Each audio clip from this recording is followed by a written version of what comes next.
નમસ્કાર દર્શક મિત્રો, હું આપની સાથે છું રાખી અંજારિયા। સ્વાગત છે આપનું કચ્છ ઉદય ટીવી ન્યૂઝમાં। તો દર્શક મિત્રો, જોઈએ આજના સમાચારો વિસ્તારથી। ભુજ તાલુકાના પદ્ધર ગામે પરિવાર ઘરને તાળા મારી છત પર સુવા ગયો ત્યારે તસ્કરોએ તાળા તોડી તિજોરીમાંથી દાગીના અને રોકડ ઉઠાવી 6,89,000ની ચોરી કરતા પરિવારની ઊંઘ હરામ થઈ ગઈ છે। આ બાબતે પદ્ધર પોલીસમાંથી મળતી વિગતો મુજબ ફરિયાદી માલધારી નારાયણ રબારીના જણાવ્યા મુજબ રબારીવાસમાં આવેલા તેમના મકાનમાં બનાવ બન્યો હતો। કોઈ સમૂહ દ્વારા ઘરના તાળા તોડી પ્રવેશ કર્યો હતો અને મકાનમાંથી સોના ચાંદીના દાગીના અને રોકડા મળી કુલ 6,89,000ની ચોરી કરવામાં આવી હતી। આ બનાવથી ચકચાર ફેલાઈ ગઈ હતી। પદ્ધર પોલીસે ગુનો દાખલ કરીને આગળની તપાસ હાથ ધરી છે। પશ્ચિમ કચ્છ લોકલ ક્રાઇમ બ્રાન્ચે ભુજના એરપોર્ટ રોડ વિસ્તારમાં ઓનલાઈન ક્રિકેટ સટ્ટા સામે કાર્યવાહી કરતા 2 શખ્સોની ધરપકડ કરી છે। ઇન્ડિયા અને ઇંગ્લેન્ડ વચ્ચે રમાઈ રહેલી 50 ઓવરની વન ડે મેચ પર મોબાઈલ ફોન મારફતે સટ્ટો રમાડતા બંને આરોપીઓ પાસેથી ₹1 લાખના 2 મોબાઈલ ફોન જપ્ત કરવામાં આવ્યા છે। ઉપરાંત સમગ્ર કૌભાંડમાં સંડોવાયેલા અન્ય 2 શખ્સોને પોલીસે વોન્ટેડ જાહેર કર્યા છે। પોલીસને ખાનગી બાતમી મળી હતી કે સતલુજ હોટલ નજીક પાન પાર્લરની બહાર 2 યુવાનો ઓનલાઈન ક્રિકેટ સટ્ટો સંચાલિત કરી રહ્યા છે, જેના આધારે 14 જુલાઈએ સાંજે એલસીબીની ટીમે પંચોની હાજરીમાં દરોડો પાડી સિમંદર સિટી ભક્તિ પાર્કમાં રહેતા હેત નયનભાઈ ડુડિયા અને નરનારાયણ નગરમાં રહેતા મિહિર મહેન્દ્ર મજેઠિયાને ઝડપી પાડ્યા હતા। તપાસ દરમિયાન આરોપીઓના મોબાઈલમાં ક્રિકેટ ગુરુ એપ્લિકેશન મારફતે લાઈવ સ્કોર જોઈ સટ્ટો રમાડવામાં આવ્યો હોવાનું બહાર આવ્યું હતું। ઉપરાંત વેગાસ બુક 9.comના માસ્ટર આઈડી અને પાસવર્ડ પણ મળી આવ્યા હતા, જેમાં અંદાજે 4,97,000નું બેલેન્સ હોવાનું સામે આવ્યું છે। આરોપીઓ આ માસ્ટર આઈડીમાંથી અન્ય લોકોને અલગ અલગ આઈડી આપી ક્રિકેટ મેચ પર હાર જીતનો જુગાર રમાડતા હોવાનું પોલીસ તપાસમાં ખુલ્યું છે। આ કેસમાં માધાપરના મિત ભટ્ટી અને ભુજના લાભશુભ સોસાયટીના પૂર્વ દીપસિંહ જાડેજાને વોન્ટેડ જાહેર કરવામાં આવ્યા છે। સમગ્ર મામલે ભુજ શહેર એ ડિવિઝન પોલીસ સ્ટેશનમાં ગુનો નોંધાયો છે। ગાંધીધામ બી ડિવિઝન પોલીસે પ્રોહિબિશનના ગુનામાં ફરાર ચાલી રહેલા આરોપીને ઝડપી પાડી તેની પાસેથી વિદેશી દારૂનો જથ્થો કબજે કરી નોંધપાત્ર સફળતા મેળવી છે। પોલીસ મહાનિરીક્ષક તેમજ પૂર્વ કચ્છ જિલ્લા પોલીસ અધિક્ષકના માર્ગદર્શન હેઠળ પ્રોહિબિશનના ગુનાઓ સામે ઝુંબેશ ચાલી રહી છે। દરમિયાન નાયબ પોલીસ અધિક્ષકના માર્ગદર્શન હેઠળ પીએસઆઈ તેમજ ટીમે સર્વેલન્સ અને હ્યુમન ઇન્ટેલિજન્સના આધારે કાર્યવાહી હાથ ધરી હતી। પોલીસને મળેલી બાતમીના આધારે પડાણા હાઈવે નજીક આવેલી મિની પંજાબ હોટલ પાછળના ભાગે આવેલા પડાણામાંથી ગણપતસર જતા રોડ પર એક શંકાસ્પદ ઇસમને ઝડપી પાડવામાં આવ્યો હતો। તપાસ દરમિયાન તેની પાસે રહેલી વિદેશી દારૂની કુલ 111 બોટલો મળી આવી હતી, જેને પોલીસે કબજે કરી આરોપીની અટકાયત કરી હતી। પકડાયેલા આરોપીની ઓળખ ધ્રુવજ્યોતિ રાજેશ કટારિયા તરીકે થઈ છે, જ્યારે વિદેશી દારૂનો જથ્થો સપ્લાય કરનાર રાહુલ નામના વ્યક્તિને પોલીસ દ્વારા વોન્ટેડ જાહેર કરી તેની શોધખોળ શરૂ કરવામાં આવી છે।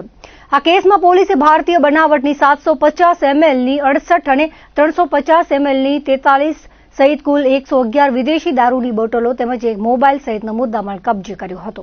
આ અંગે ગાંધીધામ બી ડિવિઝન પોલીસ સ્ટેશનમાં પ્રોહિબિશન એક્ટની સંબંધિત કલમો હેઠળ ગુનો નોંધી વધુ તપાસ હાથ ધરવામાં આવી છે।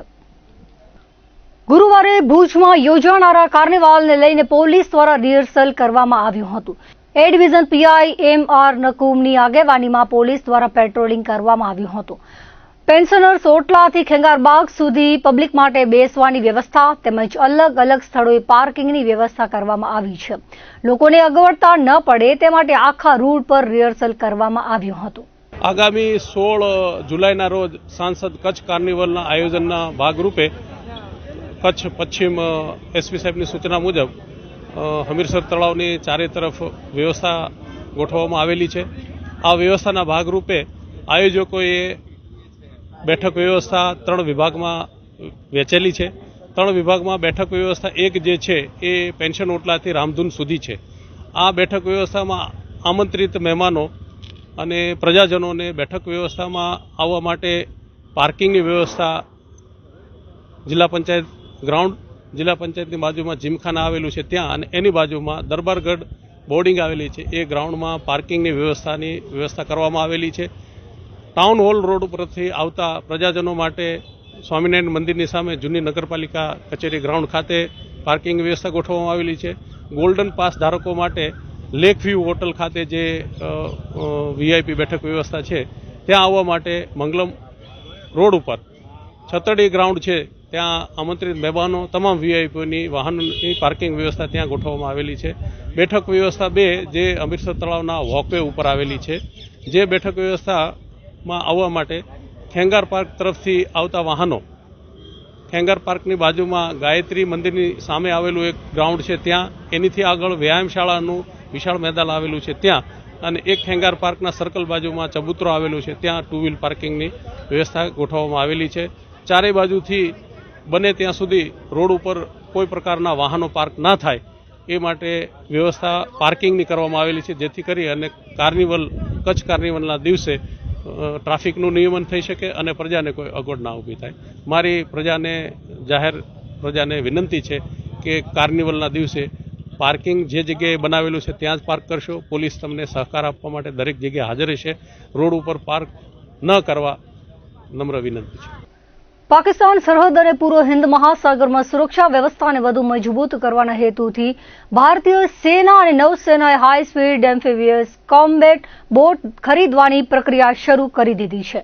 આ ખાસ પ્રકારની બોટ સમુદ્રના પાણી, દળદળ અને જમીન પર કોઈ પણ પ્રકારના અવરોધ વિના એક સમાન ગતિથી આગળ વધવાની અદ્ભુત ક્ષમતા ધરાવે છે. આ આધુનિક બોટના આગમનથી વિવાદિત સિરક્રીક વિસ્તારમાં ભારતીય સૈન્યની ગતિશીલતામાં મોટો વધારો થશે અને સાથે જ આંદામાન અને નિકોબાર કમાન્ડની સૈન્ય તાકાત પણ વધુ મજબૂત બનશે. સંરક્ષણ મંત્રાલય દ્વારા અંદાજે 1 ડઝન જેટલી આવી રિજિડ હલ એમ્ફીબિયસ બોટ ખરીદવા માટે ટેન્ડર બહાર પાડવામાં આવ્યું છે. આ ખરીદી સંપૂર્ણપણે બાય ઇન્ડિયન શ્રેણી અંતર્ગત કરવામાં આવશે, જેમાં ઓછામાં ઓછી 60% સ્વદેશી સામગ્રીનો ઉપયોગ થયેલો હોવો અનિવાર્ય છે. આ બોટ પૈકી 7 બોટ સેનાને ગુજરાતના કચ્છ ક્ષેત્ર માટે અને 4 બોટ નૌસેનાને મુંબઈ તેમજ પોર્ટ બ્લેયર માટે ફાળવવામાં આવશે. આગામી 3 મહિનામાં આ માટેની બીડ પ્રક્રિયા પૂર્ણ કરવામાં આવશે અને કરાર થયાના 24 મહિનાની અંદર તમામ બોટની ડિલિવરી મેળવી લેવાનું લક્ષ્ય રાખવામાં આવ્યું છે. કચ્છના ક્રીક વિસ્તારમાં બોટનું સંચાલન આર્મીની કોર્પ્સ ઓફ એન્જિનિયર્સની સૈન્ય ટુકડીઓ દ્વારા કરવામાં આવશે. આ નવી એમ્ફીબિયસ બોટ સૈનિકોને કોઈ પણ અડચણ વિના કાદવવાળા વિસ્તારો અને છીછરા પાણીના માર્ગો પર સતત પેટ્રોલિંગ કરવા અને નાની સૈન્ય ટુકડીઓને તૈનાત કરવામાં મદદરૂપ સાબિત થશે. હાલમાં ક્રીક સેક્ટરમાં સુરક્ષા વ્યવસ્થા બીએસએફ દ્વારા સંભાળવામાં આવે છે, જેમાં floating border outposts, fast patrol boats અને ઓલ ટેરેન વ્હીકલ્સનો ઉપયોગ થાય છે. આ ઉપરાંત બીએસએફના ખાસ કમાન્ડો પણ હરામી નાળા વિસ્તારમાં પગપાળા અને બોટ દ્વારા પેટ્રોલિંગ કરે છે. ચાલુ વર્ષ દરમિયાન કચ્છમાં હજુ સુધી નોંધપાત્ર વરસાદ વરસેલો ન હોવાથી આગામી સમયગાળામાં જિલ્લાના વિવિધ વિસ્તારોમાં ઘાસચારાની અછત સર્જાવાની સંભાવના રહેલી છે.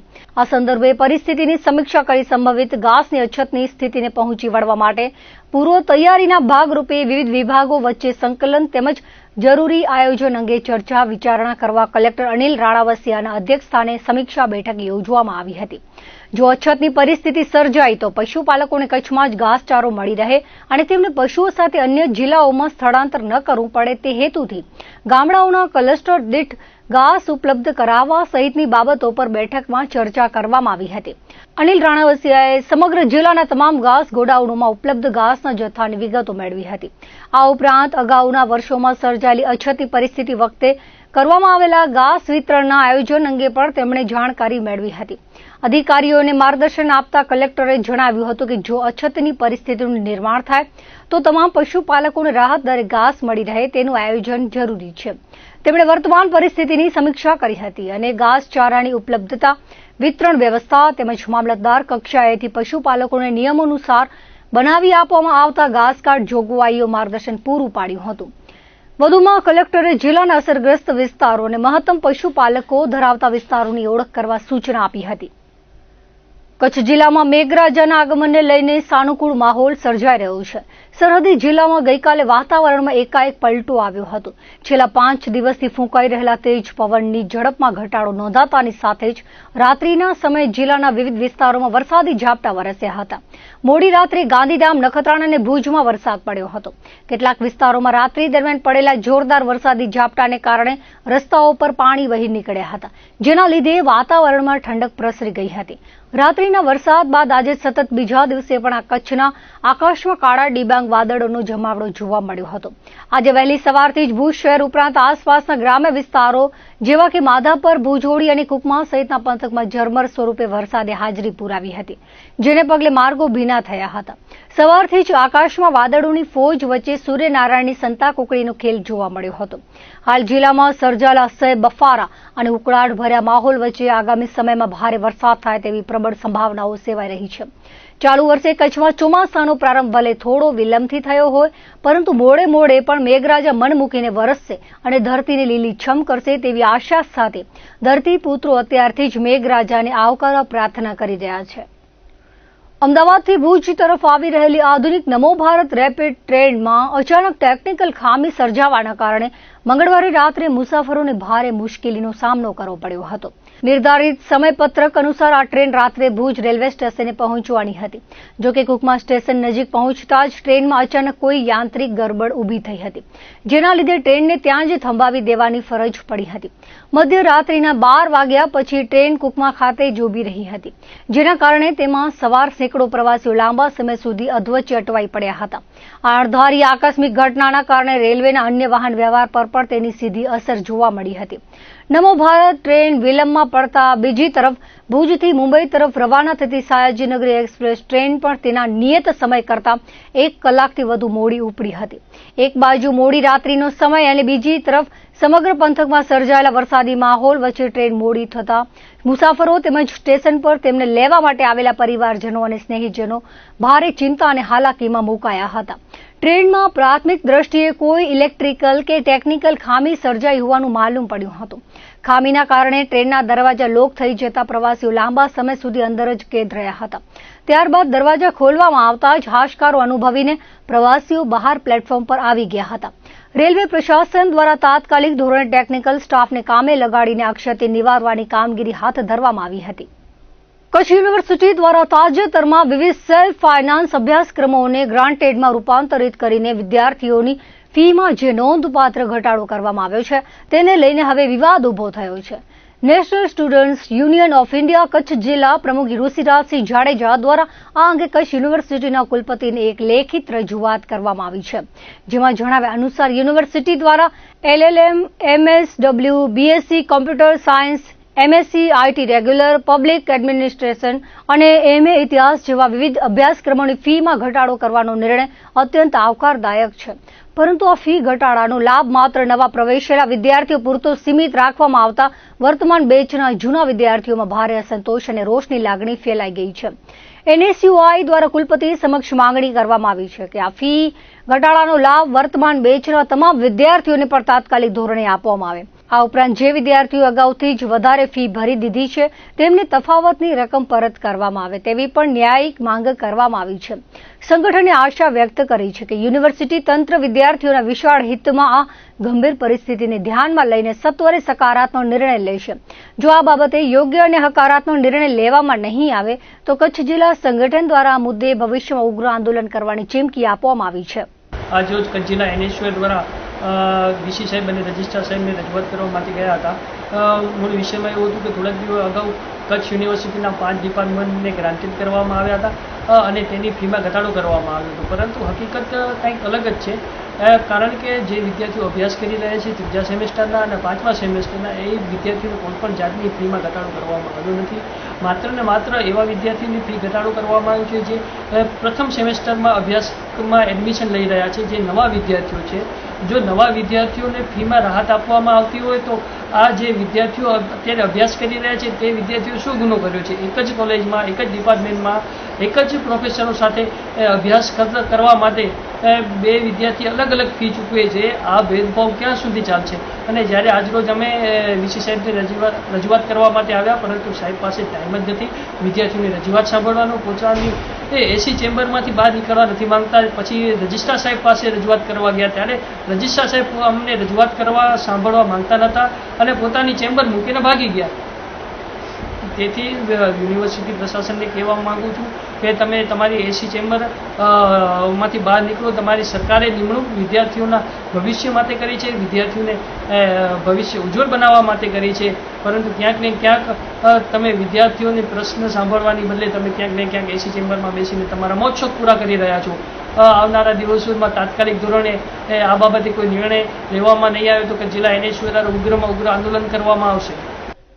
સમાજ રત્ન સેવાના ભેખધારી અને પૂર્વ રાજ્યમંત્રી અનશન વ્રતધારી તારાચંદ છેડાના 75મા જન્મદિવસની મુંદ્રાની જનસેવા દ્વારા વિવિધ સેવાકીય પ્રવૃત્તિઓ સાથે ઉજવણી કરાઈ હતી અને ગરીબ વસાહતમાં બાળકોને અલ્પાહાર, બિસ્કિટ, ચોકલેટ તેમજ શહેરના જરૂરતમંદ પરિવારોને રાશન કીટોનું વિતરણ કરાયું હતું.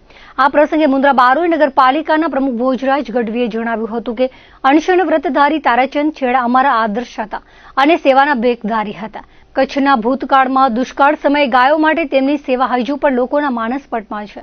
જનસેવાના રાજ સંઘવીએ જણાવ્યું હતું કે અનશન વ્રતધારી તારાચંદ છેડા જનસેવાના માર્ગદર્શક અને પ્રેરક હતા. તેમની પ્રેરણા અને સહયોગથી જનસેવાની વિવિધ સેવાકીય પ્રવૃત્તિઓને વેગ મળ્યો હતો.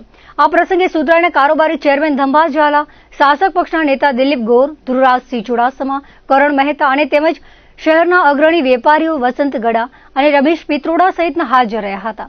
જનસેવાના રાજ સંઘવીએ ઉપસ્થિત મહાનુભાવોનું સ્વાગત કર્યું હતું.